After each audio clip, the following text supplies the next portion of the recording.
All right, everybody. So on this video, we're going to take a look at how to extend a primary partition in a POSIX-based system, which would be something like Kali, Ubuntu, just general Linux altogether. And in this example, we're going to be using our Kali VM that we stood up inside of VirtualBox that we did in the previous video. Now, remember, this is VirtualBox, but the process in VMware is slightly the same. So let's go ahead and pop over to our VirtualBox real quick. Here we are. And we have open right now Gpart inside of Kali. Addendum: if you're worried about not having any snapshots when we do this on our virtual machines, go ahead and jump to 1248 on this video. Now, Gpart is basically disk management for POSIX-based systems like Kali and Ubuntu. And as we can see here, we have one primary partition for our operating system. And right now, there's not much being used here because we can see that out of the 80 gigs that we had for the original partition of this hard drive, we have 15.64 being used and 63 gigs left open. Now, let's say that we know in the future that we're going to have to make this bigger, or let's say it's full already. Now, inside of Unix or POSIX-based systems, when a hard drive gets full, it just gets full. In Windows, you get a nice little warning that comes up saying disk is almost getting full or is full and can't do anything else.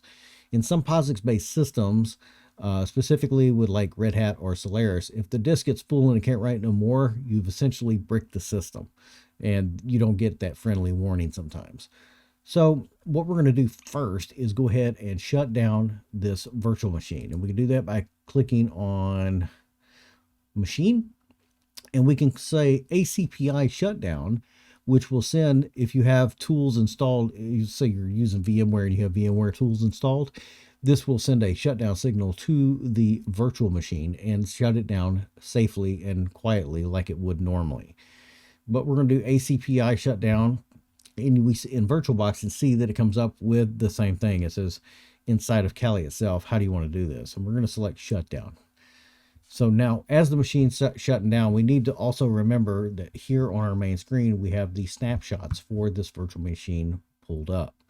We cannot add or modify disk space inside of this virtual machine while we have snapshots. So we're going to select our fresh install snapshot that we've done, and we're going to delete it.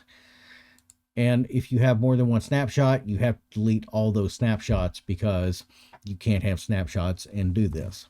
So now that that part is done, we're going to go to our Kali Fresh down here on the bottom left. We're going to click on the details. Let me see if I can zoom in here for us. Oop, wrong one. Right there. The little bullet points. Click on that and go to details. And at that point, we'll be going to settings. Now, inside of settings, we can go to our storage on the left, right there.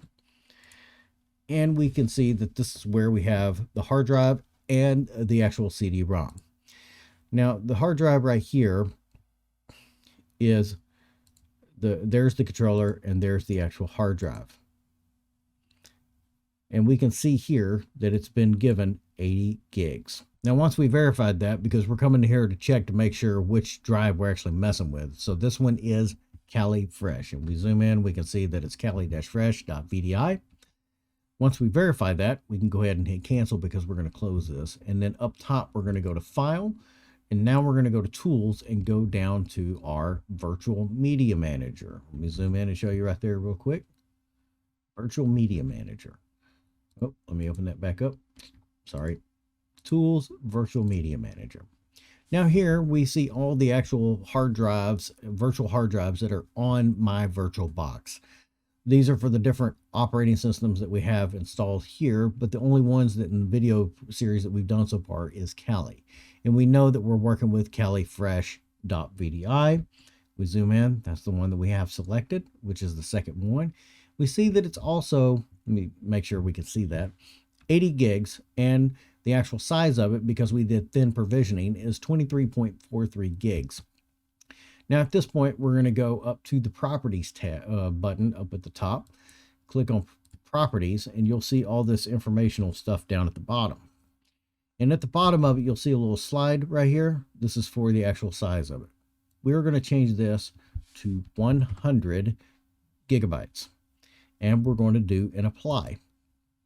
Now this may take a second and behind the scenes, but as you can see, it updated real quick inside the properties itself of Kali Fresh, because now it's 100 gigabytes, but the actual size is still 23.43. It's thin provision, and it's only going to be as big as what's actually on it. So if we max it out, the actual file size for this would be 100 gigs. So let's go ahead and zoom out, go back to our Kali box, and now start it back up. And when we go in there, we're going to take a look at a program inside of Kali called Gpart. And if it's not on the system, I'll show you how to get it. 1 second while this boots up. Okay, so we're back at our login screen for Kali after the VM is booted up. And if you remember, our username and password were both Kali and Kali. The system's going to go ahead and start doing its logon. And as you can see, everything boots up correctly. No real changes are visible to the eye right now, but that's what we're going to be taking a look at here. Because even though we expanded the actual size of the virtual disk in the VirtualBox Manager, it's not done so inside the virtual machine just yet. So now at this point, we can either go at the top left and hit the start button, the little dragon icon, and type in Gpart and see Gparted, or which would be, I would like to encourage this habit, right click on the desktop and go to Open Terminal here. And this is the actual command line that comes up inside of Kali and other POSIX-based systems.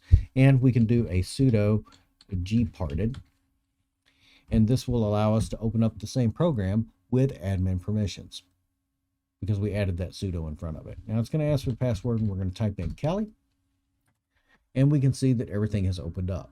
Now, if you notice, things look a little bit different here, because on the top right now, can I zoom in?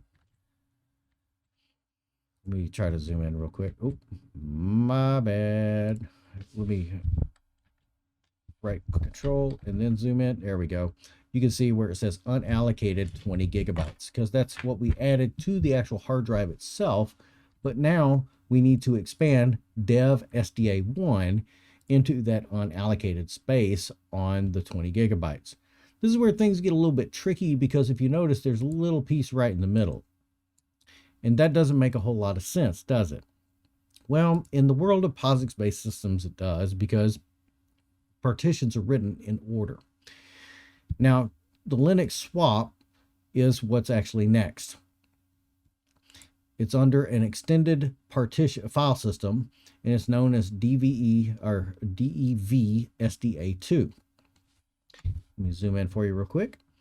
And it sits in between SDA1 and the unallocated space. So what do we do? Because this is looking at it in the terms of one physical disk itself. Well, I'm glad you asked.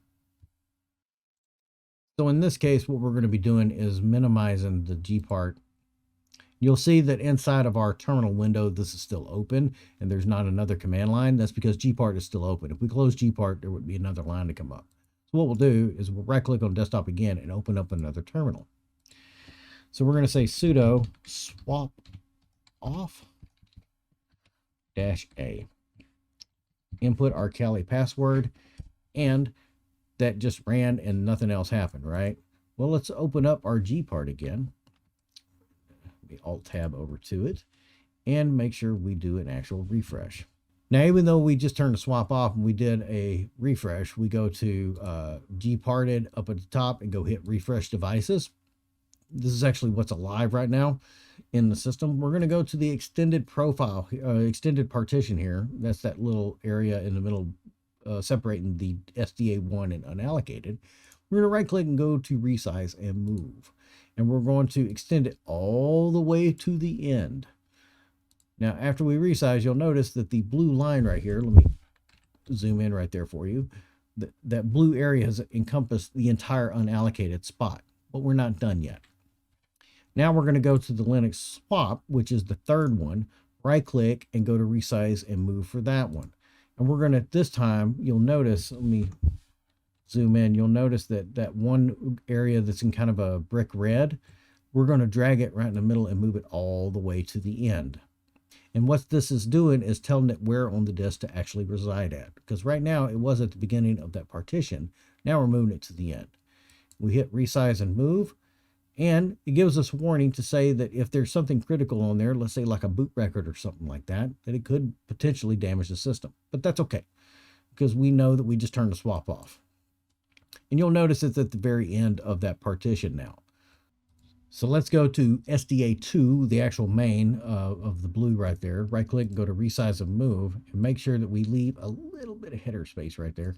So that way it doesn't, after the, a partition cannot be at the end after the end of the device. Oh, so we need to move the actual Linux swap back a little bit.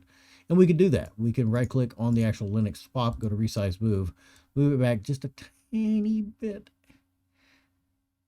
about right there, so that way we know that it's not at the actual end of it. We'll apply that real quick with the check mark. Go to apply. Everything ended okay with no errors.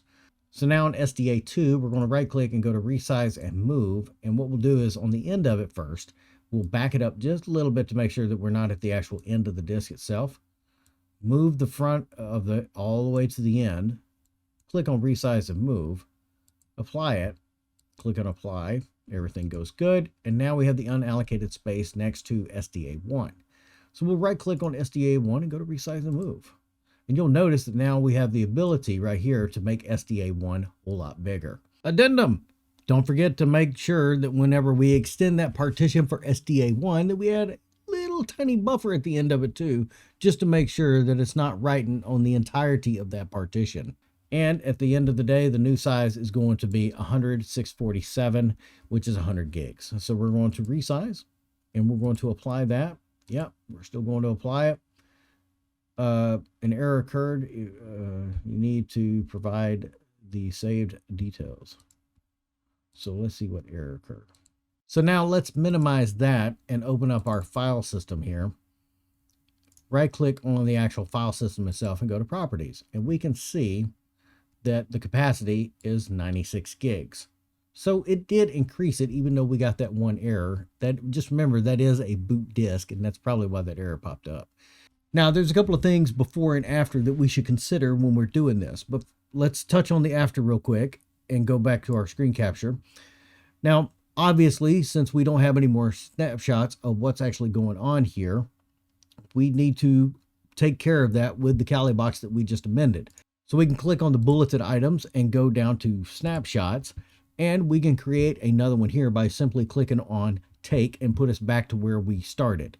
Now, let's back up just a second and talk about in the beginning stuff. I know this probably should have been at the beginning of the video, and I apologize. But when we do this, there's a chance that it might mess up the actual virtual machine itself. So we don't want to take any chances. So in order to do that and not have to worry about the snapshots and all that other stuff, we might consider cloning this machine before we actually go forth and do anything. To do that, we would just right click and go down to clone. Let me zoom in here and you can see that clone right there. Right click, go to clone, and we're making a clone of the actual virtual machine that we have on this system now that we're about to modify or do other things to. And we can name it Kali Fresh Clone. We can put it in its own folder. The MAC address policy, however we want to do this, we'll keep disk names. But if we want to make it even more detailed, we can go into expert mode and do a full clone or a linked clone. Now, a full clone will make a fully separate virtual machine clone what we actually have right now. Whereas a linked clone uses a separate virtual machine, but is linked to the original hard drive of the actual first virtual machine that we cloned from. So changes in the second one will affect the original one that we cloned from in the first place. These are just things to keep in mind and safety features that we have in case we actually mess something up in the virtual machine that we're playing with.